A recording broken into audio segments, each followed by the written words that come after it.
ಸುದ್ದಿಮನೆ ವೀಕ್ಷಕರಿಗೆ ಸ್ವಾಗತ. ಕೋನಸಂದ್ರ ಗ್ರಾಮದ ಸರ್ಕಾರಿ ಶಾಲೆಯಲ್ಲಿ 25 ಲಕ್ಷಕ್ಕೂ ಅಧಿಕ ವೆಚ್ಚದಲ್ಲಿ ಸುಸಜ್ಜಿತ ಪ್ರಯೋಗಾಲಯ ಉದ್ಘಾಟನೆ ಮಾಡಿ ಬಡ ಮಕ್ಕಳಿಗೆ ದಾರಿದೀಪವಾದ Toyota industrial engine India company Konasandra ಗ್ರಾಮದಲ್ಲಿ 4.5 ಕೋಟಿ ವೆಚ್ಚದಲ್ಲಿ ಸುಸಜ್ಜಿತ ಸರ್ಕಾರಿ ಶಾಲೆ ಕಟ್ಟಿಸಿ ಅದಕ್ಕೆ ತಕ್ಕಂತೆ ಖಾಸಗಿ ಶಾಲೆಯನ್ನೇ ನಾಚಿಸುವಂತೆ ಸುಮಾರು 25 ಲಕ್ಷ ವೆಚ್ಚದಲ್ಲಿ ಪ್ರಯೋಗಾಲಯ ನಿರ್ಮಿಸಿಕೊಟ್ಟ TIEI Toyota industrial engine India private limited company ಖಾಸಗಿ ಶಾಲೆಗಿಂತ ಸರ್ಕಾರಿ ಶಾಲೆಯ ಮಕ್ಕಳು ಯಾವುದರಲ್ಲೂ ಕಮ್ಮಿ ಇರಬಾರದು ಎಂದು CSR ಫಂಡ್ನಲ್ಲಿ ಒಂದು ಸುಸಜ್ಜಿತವಾದ ಪ್ರಯೋಗಾಲಯ ಕಟ್ಟಿಸಿಕೊಟ್ಟಿದ್ದಾರೆ. ಇನ್ನು ಕಂಪನಿಯ ವ್ಯವಸ್ಥಾಪಕ ನಿರ್ದೇಶಕರಾದ ಯಶೋನಿ ಶಿನೋ ಮಾತನಾಡಿ, ಕೋನಸಂದ್ರ ಗ್ರಾಮದ ಸರ್ಕಾರಿ ಶಾಲೆಯಲ್ಲಿ ಓದುವ ಮಕ್ಕಳು ಯಾವುದೇ ಮೂಲಭೂತ ಸೌಕರ್ಯ ಇಲ್ಲ ಎಂದು ಕೊರಗಬಾರದು. ನಮ್ಮ ಕಂಪನಿ ಶಾಲೆಯ ಕಟ್ಟಡ ಪ್ರಯೋಗಾಲಯ ನಿರ್ಮಿಸಿದೆ.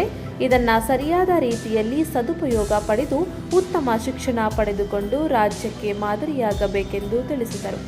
ಕಾರ್ಯಕ್ರಮದಲ್ಲಿ Toyota industrial engine India private limited ಕಂಪನಿಯ ವ್ಯವಸ್ಥಾಪಕರಾದ ನಿರ್ದೇಶಕರಾದ ಯಶೋನಿ ಶಿನೋ, ಹಿರಿಯ ಉಪಾಧ್ಯಕ್ಷರಾದ ಅಮಿತ್ ಜೈನ್, DGM ಸತೀಶ್, ಜಂಟಿ ಹಣಕಾಸು ವ್ಯವಸ್ಥಾಪಕರಾದ ಶಿಖಾ EA ಮತ್ತು CSR ಹಣಕಾಸು ನಿರ್ವಹಣಾ ಮುಖ್ಯಸ್ಥರಾದ ರಾಘವೇಂದ್ರ ಪ್ರಸಾದ್, ಕಲ್ಲುಬಾಳು ಗ್ರಾಮ ಪಂಚಾಯಿತಿ ಸದಸ್ಯರಾದ ಮಂಜುನಾಥ್, ಕೋನಸಂದ್ರ ಗ್ರಾಮದ ಹಿರಿಯ ಮುಖಂಡರಾದ K ದೇವರಾಜು, ಶಾಲೆಯ ಆಡಳಿತ ಮಂಡಳಿ ಹಾಗೂ ಗ್ರಾಮದ ಅನೇಕ ಮುಖಂಡರು ಭಾಗಿಯಾಗಿದ್ದರು.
ದ್ರಾವಣವನ್ನು ತಯಾರಿಸಲು ಒಂದು ಬೀಕರ್ಗೆ ಸ್ವಲ್ಪ ಪಿಷ್ಟದ ಪುಡಿಯನ್ನು ಸೇರಿಸಿ ಮತ್ತು ಅದನ್ನು ನಿಧಾನವಾಗಿ ಕಲಕಿ.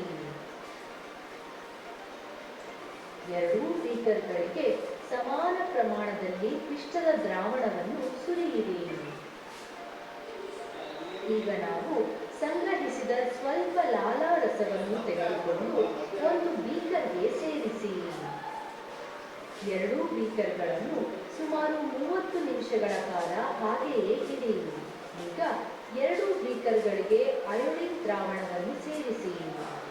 ಸ್ವಲ್ಪ ಸಮಯದ ನಂತರ ಏನಾಗುತ್ತದೆಂದು ಗಮನಿಸಿ. ಚಮಚದಿಂದ ಬೀಕರ್ಗಳಲ್ಲಿನ ದ್ರಾವಣವನ್ನು ಚೆನ್ನಾಗಿ ಕಲಕಿ. ಸ್ವಲ್ಪ ಸಮಯದ ನಂತರ ಎರಡೂ ದ್ರಾವಣಗಳು ನೇರಳೆ ಬಣ್ಣಕ್ಕೆ ತಿರುಗುತ್ತವೆ. ಸ್ವಲ್ಪ ಸಮಯದ ನಂತರ ಲಾಲಾರಸವನ್ನು ಸೇರಿಸಿದ ದ್ರಾವಣವು ಮಸುಕಾಗುತ್ತದೆ ಮತ್ತು ಬಿಳಿ ಬಣ್ಣಕ್ಕೆ ತಿರುಗುತ್ತದೆ. ಇದು ಏಕೆ ಸಂಭವಿಸುತ್ತದೆ? ವೀಕ್ಷಣೆ. ಸೇರಿಸಲಾದ ಲಾಲಾರಸವು ಪಿಷ್ಟವನ್ನು ವಿಭಜಿಸುತ್ತದೆ ಮತ್ತು ಅದನ್ನು ಸಣ್ಣ ಸಕ್ಕರೆಗಳಾಗಿ ಪರಿವರ್ತಿಸುತ್ತದೆ. Education is one of the priority areas and the key focus area for CSR activity at TIEI. In this regard, we had built a school in 2023 in Konasandra village, and today we are very happy to inaugurate a science and maths lab facility which we have set up in this school. The purpose of setting up this lab is to give students a hands-on experience so that they can improve their learning and knowledge. We expect not only children of this Konasandra school but also from the nearby schools coming under Harpanhalli cluster to utilize this facility so that the infrastructure set up by us can be made use by a large number of students. We expect we will be able to improve the understanding and knowledge of the children through this small initiative of TII. ಈ ದಿವಸ ಒಂದು ಸುಸಂದರ್ಭ ಅಂತಂತ ಹೇಳ್ಬೋದು. ನಮ್ಮ ಗ್ರಾಮಕ್ಕೆ Toyota company ಅವರು ಒಂದು ಶಾಲೆ ಕೊಟ್ಟರು. ಅದೇ ಶಾಲೆ ಕೊಟ್ಟರು ಅನ್ನೋ ಒಂದು ಇದು ಖುಷಿಯಲ್ಲೇ ಇದ್ವಿ ನಮ್ಮ ಕೋನಸಂದ್ರ ಗ್ರಾಮದ ಜನತೆ. ಹಾಗೆ ಈಗ ಲ್ಯಾಬ್ ಕೊಟ್ಟಿದ್ದಾರೆ ಅಂತಂತಂದರೆ ನಮಗೆ ಲ್ಯಾಬು ಅಂತಂತಂದರೆ ಏನು ಅನ್ನೋದು ಗೊತ್ತಿರಲಿಲ್ಲ ಸರಿಯಾಗಿ. ಈಗ ಚಿಕ್ಕ ಮಕ್ಕಳಿಗೆ ಬಡ ಮಕ್ಕಳು ಇದೆಲ್ಲ ಕಲಿತು ಮುಂದೆ ಅವರು ಒಂದು ಡಾಕ್ಟರ್ಸು, ನಮ್ಮ ಮಂಜು ಅವ್ರು ಹೇಳಿದ್ರು ಡಾಕ್ಟ್ರು, ಹಾಗೆ ಫಾರೆಸ್ಟ್ ಆಫೀಸರ್ಸು, ಯಾವ್ಯಾವುದೋ ರೀತಿಯಲ್ಲಿ ಗಣಿತ ವಿಜ್ಞಾನಿಗಳು ಆಗಿ ಮಾಡೋದಕ್ಕೆ ಒಂದು ಈ ಕೋನಸಂದ್ರ ಗ್ರಾಮಕ್ಕೆ ಇವತ್ತು ಒಂದು ತಳಾದಿ ಹಾಕ್ಕೊಟ್ಟ ಅಂತ ಟೈ ಕಂಪ್ನಿಯವರ MD ಅವ್ರಿಗೂ ಹಾಗೂ ಅವರ ಸಿಬ್ಬಂದಿ ವರ್ಗದವ್ರಿಗೂ ಅವ್ರಿಗೆ ಎಷ್ಟು ಕೋನಸಂದ್ರ ಗ್ರಾಮದ ಪರವಾಗಿ ಎಷ್ಟು ಧನ್ಯವಾದಗಳು ಹೇಳಿದ್ರು. ಹಾಗೆ ನಮ್ಮ ರಾಘವೇಂದ್ರ ಸರ್ CSR ಇದು ಅವ್ರಿಗೂ ನಾವು ಎಷ್ಟೇ ಕೃತಜ್ಞತೆಗಳು ಸಲ್ಲಿಸಿದ್ರೂ ಸಹ ಸಾಲೋದಿಲ್ಲ. ಎಲ್ಲರಿಗೂ ನಮಸ್ಕಾರ. ಸೊ ಇವತ್ತಿನ ದಿನ ತುಂಬ ಒಳ್ಳೆಯ ದಿನ ಕೋನಸಂದ್ರ ಶಾಲೆಗೆ. ಯಾಕಂತ ಹೇಳಿದ್ರೆ ಒಂದು ಸ್ಟೆಮ್ ಲ್ಯಾಬ್ ಅಂತ ಹೇಳಿಬಿಟ್ಟು ಈ ಕಾನ್ಸೆಪ್ಟು ಇತ್ತೀಚೆಗೆ ಕೆಲವು ವರ್ಷಗಳಿಂದ ಸ್ಟೆಮ್ ಲ್ಯಾಬ್ ಅನ್ನೋ ಕಾನ್ಸೆಪ್ಟ್ ಬಂದಿದೆ. ಇದು science, technology, engineering and mathematics ಅಂತ ಕರೀತಾರೆ. ಸೊ ಇದರಲ್ಲಿ ಮಕ್ಕಳಿಗೆ ತಾನು ಹ್ಯಾಂಡ್ಸ್ ಆನ್ ಆ್ಯಕ್ಟಿವಿಟೀಸನ್ನು ಮಾಡಿ ಆ ಹ್ಯಾಂಡ್ಸ್ ಆನ್ ಆ್ಯಕ್ಟಿವಿಟೀಸ್ ಮೂಲಕ ಸೊ ವಿಜ್ಞಾನದ ಹಾಗೂ ಗಣಿತದ ಪರಿಕಲ್ಪನೆಗಳನ್ನು ತುಂಬ ಚೆನ್ನಾಗಿ ಅರ್ಥ ಮಾಡ್ಕೋಬೋದು. ಸೊ ಈ ಪರಿಕಲ್ಪನೆಗಳನ್ನು ಅರ್ಥ ಮಾಡ್ಕೋಬೇಕು ಅಂತ ಹೇಳಿದ್ರೆ ಸೊ ನಮ್ಮ ಶಿಕ್ಷಕರು ಮಕ್ಕಳಲ್ಲಿ ಇದನ್ನು ಸುಗಮಗೊಳಿಸಬೇಕು. ಈ ಒಂದು ಕಲಿಕೆಯನ್ನು ಸುಗಮಗೊಳಿಸಬೇಕು. ಈ ಕಲಿಕೆಯನ್ನು ಸುಗಮಗೊಳಿಸುವ ದೃಷ್ಟಿಯಲ್ಲಿ ನಾವು ನೋಡಿದಾಗ ಶಿಕ್ಷಕರು ಮೊದಲಿಗೆ ಇದನ್ನು ತಿಳ್ಕೋಬೇಕಾಗುತ್ತೆ. ಹೆಚ್ಚಿನ ಒಂದು ಅವರಿಗೆ ಟ್ರೈನಿಂಗ್ ಆಗಬೇಕಾಗುತ್ತೆ. ಸೊ ಹಾಗೂ ಆ ತರಬೇತಿಗಳ ಮೂಲಕ ಈ ಒಂದು ಪರಿಕಲ್ಪನೆಗಳನ್ನು ಅವರು ಅರ್ಥ ಮಾಡಿಕೊಂಡು ತದನಂತರ ಅವರು ಮಕ್ಕಳಿಗೆ ಈ ಪರಿಕಲ್ಪನೆಗಳನ್ನು ಕಲಿಸೋ ರೀತಿಯಲ್ಲಿ ಆಗಬೇಕಾಗುತ್ತೆ. ಸೊ ಈ ದಿಸೆಯಲ್ಲಿ ಆ್ಯಕ್ಚುಲಿ ಇದೊಂದು ಸ್ಟೆಮ್ ಲ್ಯಾಬು ಏನು ಈಗ ನಮ್ಮ Toyota industries engines India private limited ಅವರು ಇವನ್ನ ಹಾಕ್ಕೊಟ್ಟಿದ್ದಾರೆ. ಮುಖ್ಯವಾಗಿ ಕೋನಸಂದ್ರ ಶಾಲೆನೂ ಕೂಡ ಅವರು ಈ ಒಂದು ಇನ್ಫ್ರಾಸ್ಟ್ರಕ್ಚರನ್ನು, ಸಿವಿಲ್ ಇನ್ಫ್ರಾಸ್ಟ್ರಕ್ಚರನ್ನು ಕೊಟ್ಟಿದ್ದಾರೆ. ಅದ್ರ ಜೊತೆಯಲ್ಲಿ ಬರೀ ಸಿವಿಲ್ ಇನ್ಫ್ರಾಸ್ಟ್ರಕ್ಚರ್ ಅಷ್ಟೇ ಅಲ್ಲ, ಅದರ ಜೊತೆಯಲ್ಲಿ ಈ ರೀತಿಯಾದ stem lab, computer lab, so ಎಲ್ಲ ಮಕ್ಕಳು ಕಲಿಕೆಯಲ್ಲಿ ತೊಡಗಬೇಕು, ಅವ್ರು ಕಲಿಬೇಕು, ಹೆಚ್ಚಿನ ಗುಣಮಟ್ಟದ ಶಿಕ್ಷಣ ಆಗಬೇಕು ಅನ್ನೋ ದೃಷ್ಟಿಕೋನದಿಂದ ಇಂಥ ಒಂದು ಫೆಸಿಲಿಟೀಸನ್ನು ಮಾಡಿದ್ದಾರೆ. ಹೆಚ್ಚಿನ ತರಬೇತಿಗಳು ಶಿಕ್ಷಕರಿಗೆ ಆಗಬೇಕು. ಮತ್ತು ಇಲ್ಲಿ ಹರಪನಹಳ್ಳಿ ಕ್ಲಸ್ಟರಲ್ಲಿ ಬರುವಂಥ 14 ಶಾಲೆಗಳೇನಿದೆ, ಆ 14 ಶಾಲೆಗಳಲ್ಲೂ ಕೂಡ ಅಲ್ಲಿ ಇರುವಂಥ ಶಿಕ್ಷಕರು ಈ ಒಂದು ಫೆಸಿಲಿಟಿಯ ಬೆನಿಫಿಟನ್ನು ತಗೋಬೋದು, ಇಲ್ಲಿ ಬರ್ಬೋದು.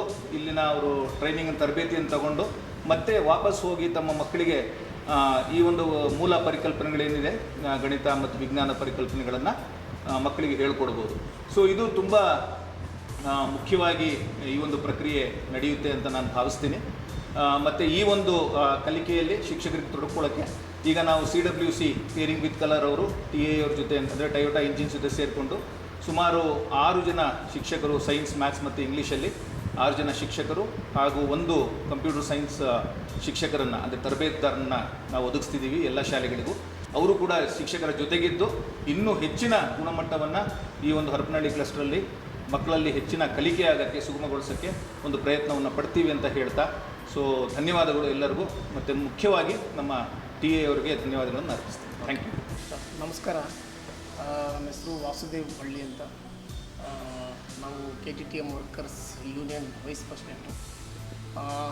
ಇವತ್ತು ನಮ್ಮ ಸಂಸ್ಥೆ ಕೋನಸಂದ್ರ ಗ್ರಾಮದಲ್ಲಿ, ಜಿಗಣಿ ಹೋಬಳಿ ಕೋನಸಂದ್ರ ಗ್ರಾಮದಲ್ಲಿ ಕಳೆದ 2-3 ವರ್ಷಗಳ ಹಿಂದೆ 4 ಕೋಟಿ ವೆಚ್ಚದಲ್ಲಿ ಒಂದು ಹೊಸ ಶಾಲೆಯನ್ನು ನಿರ್ಮಿಸಿ ಸರ್ಕಾರಿ ಶಾಲೆಯಲ್ಲಿ ಓದುವಂಥ ಮಕ್ಕಳಿಗೆ ಎಲ್ಲ ರೀತಿಯ ಸೌಲಭ್ಯ ಒದಗಿಸಬೇಕು ಅನ್ನೋ ಒಂದು ನಿಟ್ಟಿನಲ್ಲಿ ಖಾಸಗಿ ಶಾಲೆಗಿನ್ನ ಏನು ಕಮ್ಮಿ ಇಲ್ಲ ಅನ್ನೋ ಒಂದು ನಿಟ್ಟಿನಲ್ಲಿ ಸರ್ಕಾರಿ ಶಾಲೆಯನ್ನು ಉತ್ತಮ ದರ್ಜೆಯಲ್ಲಿ ಕಟ್ಟಿ ಸೊ ಅಲ್ಲಿ ಓದುವಂಥ ಎಲ್ಲ ಮಕ್ಕಳಿಗೂ ಕೂಡ ಒಳ್ಳೆಯ ವಿದ್ಯಾಭ್ಯಾಸ ಒದಗಿಸಬೇಕು ಅನ್ನುವಂಥ ಏನು ನಮ್ಮ ಸಂಸ್ಥೆಯ ಧ್ಯೇಯ ಏನಿದೆ ಸೊ ಅದನ್ನು ಭಾಳ ಅಚ್ಚುಕಟ್ಟಾಗಿ ನಿಭಾಯಿಸ್ಕೊಂಡು ಬರ್ತಾಯಿದ್ದಾರೆ. CSR ಆ್ಯಕ್ಟಿವಿಟಿ ಅಡಿಯಲ್ಲಿ ಇವತ್ತು ನಮ್ಮ ಸಂಸ್ಥೆಯ ವತಿಯಿಂದ ಅದೇ ಕೋಣಸಂದ್ರ ಗ್ರಾಮದ ಸರ್ಕಾರಿ ಶಾಲೆಯಲ್ಲಿ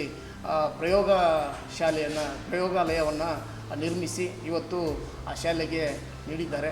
ಸೊ ಅಲ್ಲಿನ ಎಲ್ಲ ಮಕ್ಕಳು ಈ ಒಂದು ಪ್ರಯೋಗಾಲಯದ ಸದುಪಯೋಗವನ್ನು ಪಡೆದುಕೊಂಡು ಅಲ್ಲಿಯ ಮಕ್ಕಳು ಒಳ್ಳೆಯ ರೀತಿಯಲ್ಲಿ ವಿದ್ಯಾಭ್ಯಾಸ ಮಾಡುವ ಮುಖಾಂತರ ನಮ್ಮ ಸಂಸ್ಥೆಗೆ ಮತ್ತು ಕೋಣಸಂದ್ರ ಗ್ರಾಮಕ್ಕೆ ಮತ್ತು ಎಲ್ಲ ಗ್ರಾಮದ ಹಿರಿಯರಿಗೂ ಮತ್ತು ಪೋಷಕರಿಗೂ ಕೂಡ ಒಳ್ಳೆಯ ಹೆಸರನ್ನು ತಂದು ಕೊಡಬೇಕು ಅಂತ ನಾನು ಆ ಮಕ್ಕಳಲ್ಲಿ ವಿನಂತಿ ಮಾಡ್ತೀನಿ. ಮತ್ತು ಅದೇ ರೀತಿ ಶಿಕ್ಷಕರೊಂದು ಕೂಡ ಒಳ್ಳೆಯ ರೀತಿಯಲ್ಲಿ ಕೆಲಸ ಮಾಡ್ತಾಯಿದೆ. ಕೋಣಸಂದ್ರ ಗ್ರಾಮದ ಎಲ್ಲ ನಾಗರಿಕರು ಕೂಡ ನಮ್ಮ ಸಂಸ್ಥೆಯ ಜೊತೆಗೆ ಒಟ್ಟಿಗೆ ಕೆಲಸ ಮಾಡೋದ್ರಿಂದ ಸೊ ಇಷ್ಟೊಂದು ಮಟ್ಟದ ಕಾರ್ಯಕ್ರಮಗಳನ್ನು ಮಾಡಲು ಸಾಧ್ಯ ಆಗಿದೆ. ಸೊ ಹಾಗಾಗಿ ಎಲ್ರಿಗೂ ಒಳ್ಳೆಯದಾಗಲಿ, ಮಕ್ಕಳು ಒಳ್ಳೆಯ ಅಭ್ಯಾಸವನ್ನು ಮಾಡಲಿ ಅಂತ ನಾನು ವಿನಂತಿಯನ್ನು ಮಾಡ್ತೀನಿ. Okay sir, thank you. ನಾನು ರಾಘವೇಂದ್ರ ಪ್ರಸಾದ್ ಅಂತ ಟೊಯೋಟಾ ಇಂಡಸ್ಟ್ರೀಸ್ ಇನ್ ಇಂಡಿಯಾ ಕಂಪ್ನಿಯ ಎಕ್ಸ್ಟರ್ನಲ್ ಅಫೇರ್ಸ್ ಮತ್ತು CSR ಸಾಮಾಜಿಕ ಸಾಂಸ್ಥಿಕ ಹೊಣೆಗಾರಿಕೆ ಅಡಿಯಲ್ಲಿ ಕೆಲಸ ಮಾಡ್ತೀನಿ.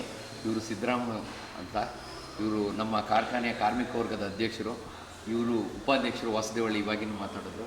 ಇವರು ಕೃಷ್ಣ ಅಂತ ಮೇಯ್ನು ಫೈನಾನ್ಷಿಯಲ್ ಟ್ರೆಸರರ್. ನಮ್ಮ ಕಂಪ್ನಿ ವತಿಯಿಂದ ನಾವು ಹಳ್ಳಿಯಿಂದ ಸರ್ಕಾರಿ ಶಾಲೆಯಲ್ಲಿ ಓದಿ ಸರ್ಕಾರಿ ಶಾಲೆಯಿಂದ ಮೇಲೆ ಬಂದಿರೋಂಥವ್ರು. ನಮಗೆ ಆ್ಯಕ್ಚುಲಿ ಹಳ್ಳಿ ಮಕ್ಕಳಲ್ಲಿ ಮತ್ತು ಸರ್ಕಾರಿ ಶಾಲೆಯಲ್ಲಿ ಓದುವ ಮಕ್ಕಳಲ್ಲಿ ಏನು ನೋವಿದೆ ಅನ್ನೋದು ಗೊತ್ತಿತ್ತು.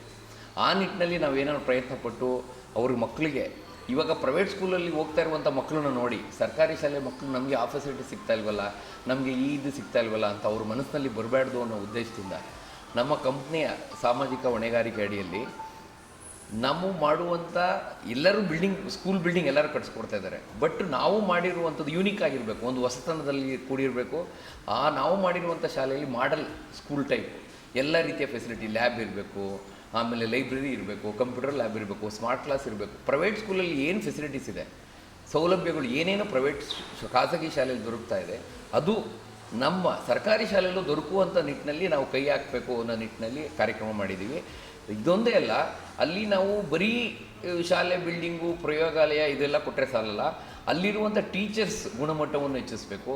ಅಂದರೆ ಈ ಕ್ಲಸ್ಟರ್ ಅರಕನಹಳ್ಳಿ ಕ್ಲಸ್ಟರಲ್ಲಿರುವಂಥ ಅಷ್ಟು ಶಾಲೆಗಳು 14 ಶಾಲೆಯಲ್ಲಿರುವಂಥ 40 ಶಿಕ್ಷಕರೇನಿದ್ದಾರೆ ಅವರ ಶಿಕ್ಷಣದ ಗುಣಮಟ್ಟವನ್ನು ಅವಾಗ ಅವರು ಕಲ್ತಿದ್ದ ಗುಣಮಟ್ಟಕ್ಕೂ ಇವಾಗ ಏನಾಗಿದೆ ಅಂತಂದರೆ 21st ಸ್ಕಿಲ್ ಸೆಂಚುರಿ ಮಕ್ಕಳಿಗೆ ಅದು ಸಿಗಬೇಕು ಅನ್ನೋ ನಿಟ್ಟಿನಲ್ಲಿ ಪ್ರಯತ್ನಪಟ್ಟು ಅವರ ಟೀಚರ್ಸ್ ಕಲಿಕಾ ಗುಣಮಟ್ಟವನ್ನು ಅಭಿವೃದ್ಧಿಪಡಿಸಿ ಅವರಿಂದ ಇವಾಗ ಕಲಿಯುವಂಥ ಮಕ್ಕಳ ಎಜುಕೇಷನ್ ಅಂದರೆ ಗುಣಮಟ್ಟ, ವಿದ್ಯಾಭ್ಯಾಸದ ಗುಣಮಟ್ಟವನ್ನು ಹೆಚ್ಚಿಸುವ ನಿಟ್ಟಿನಲ್ಲಿ ಹೆಚ್ಚಿನ ಕಾರ್ಯಕ್ಷಮತೆ ಅಂದುಕೊಂಡು ಒಟ್ಟು ಈ ಶಾಲೆಯನ್ನು 5 ವರ್ಷಗಳ ಕಾಲ ನಮ್ಮ ಕಂಪನಿಯ ವತಿಯಿಂದ ಫುಲ್ಲು ಮೇಂಟೈನ್ ಮಾಡಿ ಅಭಿವೃದ್ಧಿ ಮಾಡಿ ಎಲ್ಲ ಸರ್ವಾಂಗೀಣ ಅಭಿವೃದ್ಧಿ, ನಾಟ್ ಓನ್ಲಿ ದಟ್ ಸ್ಕೂಲ್, ಇಡೀ ಊರನ್ನೇ ಒಂದು ಮಾಡೆಲ್ ಗ್ರಾಮವಾಗಿ ಮಾದರಿಯ ಗ್ರಾಮವನ್ನಾಗಿ ರೂಪಿಸಬೇಕು ಅನ್ನೋ ನಿಟ್ಟಿನಲ್ಲಿ ಕೈ ಹಾಕಿದ್ದೀವಿ.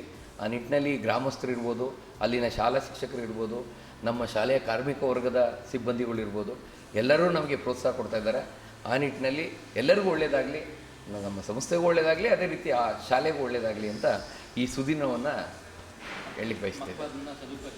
ಮಕ್ಕಳು ಈ ಪ್ರಯೋಗಾಲಯ ಅಷ್ಟೇ ಅಲ್ಲ, ಪ್ರಯೋಗಾಲಯ, ಲೈಬ್ರರಿ ಮತ್ತು ಕಂಪ್ಯೂಟರ್ ಲ್ಯಾಬು ಮತ್ತು ಒಳ್ಳೆ ಸರ್ವಸಜ್ಜಿತವಾದ ಶಾಲಾ ಕಟ್ಟಡವನ್ನು ಉಪಯೋಗಪಡಿಸ್ಕೊಂಡು ಪ್ರೈವೇಟ್ ಸ್ಕೂಲ್ ಯಾರ್ಯಾರು ಹೋಗ್ತಾ ಇದ್ದಾರೆ ಅವರು ವಾಪಸ್ ಬಂದು ನಮ್ಮ ಸರ್ಕಾರಿ ಶಾಲೆಯಲ್ಲಿ ಕಡಿಮೆ ಫೀಸ್ ಇಲ್ಲದೇ ಈ ಸೌಲಭ್ಯ ಸಿಗ್ತಾ ಇದೆಯಲ್ಲ, ನಮ್ಮ ಈ ಗ್ರಾಮ ಬಿಟ್ಟು ನಾವು ಯಾಕೆ ದೂರ ಹೋಗಿ ಕಲಿಬೇಕು, ಇಲ್ಲೇ ಕಲಿಬೇಕು ಅನ್ನೋ ನಿಟ್ಟಿನಲ್ಲಿ ಪ್ರಯತ್ನ ಪಡಬೇಕು ಅನ್ನೋದು ನಮ್ಮ ಇಚ್ಛೆ. Okay, thank you. ಇವತ್ತು ಬೆಳಗ್ಗೆ ಟೊಯೋಟಾ ಇಂಡಸ್ಟ್ರೀಸ್ ಇಂಡಿಯಾ ಲಿಮಿಟೆಡಿಂದ ನಮಗೊಂದು ಸ್ಕೂಲ್ ವಿಚಾರವಾಗಿ ಏನಿದು ಪ್ರಯೋಗಾಲಯಗಳೇನು ಬರ್ತವೆ, ಈ ಗಣಿತಶಾಸ್ತ್ರದಾಗಿರ್ಬೋದು, ಭೌತಶಾಸ್ತ್ರ, ರಸಾಯನಶಾಸ್ತ್ರ, ಜೀವಶಾಸ್ತ್ರದ್ದು ಇವುಗಳದ್ದೆಲ್ಲನೂ ಏನದು ಎಕ್ಸ್ಪೆರಿಮೆಂಟ್ ಏನು ಪ್ರಯೋಗ ಮಾಡೋದಕ್ಕೆ ಏನು ವಸ್ತುಗಳು ಏನು ಬೇಕಾಗುತ್ತೆ ಮಕ್ಕಳಿಗೆ ಅಂಥದ್ದನ್ನು ಲ್ಯಾಬ್ ಏನು ಲ್ಯಾಬ್ ಅಂತ ನಾವು ಹೇಳ್ತೀವಿ, ಪ್ರಯೋಗಾಲಯ ಅದನ್ನು ಲ್ಯಾಬು, ಅದಕ್ಕೆ ತಕ್ಕಂಥ ಏನೇನು ಬೇಕೋ ಆ ವಸ್ತುಗಳನ್ನು ಲ್ಯಾಬ್ಗೆ ಬೇಕಾಗಿರೋದನ್ನು ಟೊಯೋಟಾ ಇಂಡಸ್ಟ್ರೀಸ್ ಅವರು ನಮಗೆ ಇವತ್ತು ಕೊಟ್ಟಿದ್ದಾರೆ. ಅದನ್ನು ಕಂಪನಿಯ MD ಅವರು ಮತ್ತು DMD ಅವರು ಇನ್ನೂ ಒಬ್ಬರು ಮತ್ತು ರಾಘವೇಂದ್ರ ಸರು ಇನ್ನೂ ಒಬ್ಬರು ಯಾರು ಹೊಸ್ದಾಗಿ ಒಬ್ಬರು ಬಂದಿದ್ದಾರೆ. ಮತ್ತು ಈಗ ನಮ್ಮ CSR ಟೀಮ್ಗೆ ಒಬ್ಬ ಸರ್ ಬಂದಿದ್ದಾರೆ. ಸೊ ಅವರೆಲ್ಲರೂ ಬಂದು ಇನಾಗ್ರೇಷನ್ ಮಾಡಿ ಸ್ಕೂಲ್ ಮಕ್ಕಳ ಜೊತೆ ಎಲ್ಲ ಮಾಡಿಕೊಟ್ಟಿದ್ದಾರೆ. ಇದು ಸುಮಾರು ಲಕ್ಷಾಂತರ ರೂಪಾಯಿ ಹತ್ತತ್ರ 1/4 ಕೋಟಿ ಹತ್ತತ್ರ ಮುಟ್ತಾ ಇದೆ ಅಂಥದ್ದು ಮಾಡಿದ್ದಾರೆ. ಸ್ಕೂಲೂ ಅಷ್ಟೇ ಒಂದು 4 ಕೋಟಿದು ಮಾಡಿಕೊಟ್ಟಿದ್ರು. ಈಗ ಇದನ್ನು ಮಾಡಿದ್ದಾರೆ. ಇದನ್ನು ಮಾಡಿರೋದಕ್ಕೆ ತಕ್ಕಂಗೆ ಇದಕ್ಕೆ ಈ ಟೀಚರ್ಸು ಮೇಯ್ನ್ ಬೇಕಾಗುತ್ತೆ. ಯಾಕಂದರೆ ಇದು ಒಳ್ಳೆ ಕಾಸ್ಟ್ಲಿ ಐಟಮ್ ಇರೋದ್ರಿಂದ ಇದನ್ನು ಉಪಯೋಗಿಸ್ಕೊಳ್ಳೋಕ್ಕೆ ಟೀಚರ್ಸ್ ಬೇಕಾಗುತ್ತೆ. ಇಲ್ಲಾಂದರೆ ಇದನ್ನು ಏನದು ಮಕ್ಕಳಿಗೆ ಕೊಟ್ಬಿಟ್ರೆ ಹಾಳು ಮಾಡಿಬಿಡ್ತಾರೆ. ಅದನ್ನು ಹಾಳು ಮಾಡಿ ತೊಂದರೆ ಮಾಡಿ ಅವ್ರಿಗೆ ಇದಾಗುತ್ತೆ. ಸೊ ಈಗ ಇದು ತುಂಬ ಒಳ್ಳೆ ರೀತಿ ಇರೋದ್ರಿಂದ ಇದನ್ನು ಉಪಯೋಗಿಸ್ಕೊಂಡು ಇಲ್ಲಿ ಬೆಳೆಯೋ ಮಕ್ಕಳು ವಿಜ್ಞಾನಿಗಳಾಗ್ಬೋದು, ಗಣಿತಶಾಸ್ತ್ರ ಪಂಡಿತರಾಗ್ಬೋದು, ಬಯಾಲಜಿನಲ್ಲಿ ಫಾರೆಸ್ಟ್ ಆಫೀಸರ್ಗಳಾಗ್ಬೋದು, ಡಾಕ್ಟ್ರುಗಳಾಗ್ಬೋದು, ಏನು ಬೇಕಾದರೂ ಆಗ್ಬೋದು. ಯಾಕಂದರೆ ನಾನು ಇದೇ ಸ್ಕೂಲಲ್ಲಿ 1982-83 ಓದಿದೆ. ಆ ಸ್ಕೂಲ್ ಊರೊಳಗಡೆ ಇದೆ. ನಮ್ಗೆ ಇದೇನಂದ್ರೇ ಗೊತ್ತಿರಲಿಲ್ಲ. ಈಗ ಇದು ನೋಡಿದ್ರೆ ನಮಗೆ ಖುಷಿ ಆಗ್ತಿದೆ. ಬಟ್ ಅದನ್ನು ಉಪಯೋಗಿಸ್ಕೊಳ್ಳೋದು ಯಾವ ಥರ ಅಂತ ಅದನ್ನು ಇವಾಗ ನಮ್ಮ ಮುಂದಿನ ಸವಾಲಾಗಿದೆ. ಸೊ ನಮ್ಗೆ ಇದೆಲ್ಲ ಅನುಕೂಲ ಮಾಡಿಕೊಟ್ಟಿರೋ ಟೊಯೋಟಾ ಇಂಜನ್ ಇಂಡಸ್ಟ್ರೀಸ್ ಎಲ್ಲ ಸಿಬ್ಬಂದಿಗಳಿಗೂ ನಾನು ನನ್ನ ಗ್ರಾಮದ ಪರವಾಗಿ, ನಮ್ಮ ಶಾಲೆ ಪರವಾಗಿ, ನಮ್ಮ ಗ್ರಾಮಸ್ಥರು ಎಲ್ಲರ ಪರವಾಗಿ ನಾನು ಧನ್ಯವಾದಗಳನ್ನು, ಮತ್ತು ಅವ್ರಿಗೆ ಇನ್ನೂ ಈ ನಮ್ಮ ಭಾಗದಲ್ಲಿ ಏನಿದೆ ಬೆಂಗಳೂರು ದಕ್ಷಿಣ ಭಾಗದಲ್ಲಿರೋಂಥ ಸರ್ಕಾರಿ ಶಾಲೆಗಳನ್ನ ಇನ್ನೂ ಉತ್ತಮ ಮಟ್ಟಕ್ಕೆ ತಗೊಂಡೋಗಲಿ, ಬಡ ಮಕ್ಕಳ ಬೆಳವಣಿಗೆಗಳಲ್ಲಿ ಆ ಸ್ಕೂಲು ಎತ್ತಿದ ಕೈಯಾಗಲಿ, ಮುಂದೆ ಅವರು ತುಂಬ ಅನುಕೂಲ ಮಾಡಲಿ ಅನ್ನೋದು ನನ್ನ ಒಂದು ಆಶಯ ಆಗಿರ್ತೈತೆ. ಹಾಗೆ ಇದಕ್ಕೆ ಈ ಒಳ್ಳೆ ಟೀಚರ್ಸು ಮತ್ತು ಇನ್ನೂ ಏನಾರ ಬೇಕಾಗಿರೋದಂತಕ್ಕಂಥ ಮ್ಯಾನ್ ಪವರ್ನ ಈ ಕಂಪ್ನಿಯವ್ರು ನಮ್ಗೆ ಅನುಕೂಲ ಮಾಡಿಕೊಳ್ಳಿ ಅಂತ ನಾನು ಈ ಸಂದರ್ಭದಲ್ಲಿ ಕೇಳಿ ಅವ್ರ ಕಂಪ್ನಿಯವ್ರಿಗೆ ತುಂಬ ಒಳ್ಳೆಯದಾಗಲಿ ಅಂತ ನಾನು ಈ ಟೈಮಲ್ಲಿ ಆಶಿಸ್ತೇನೆ.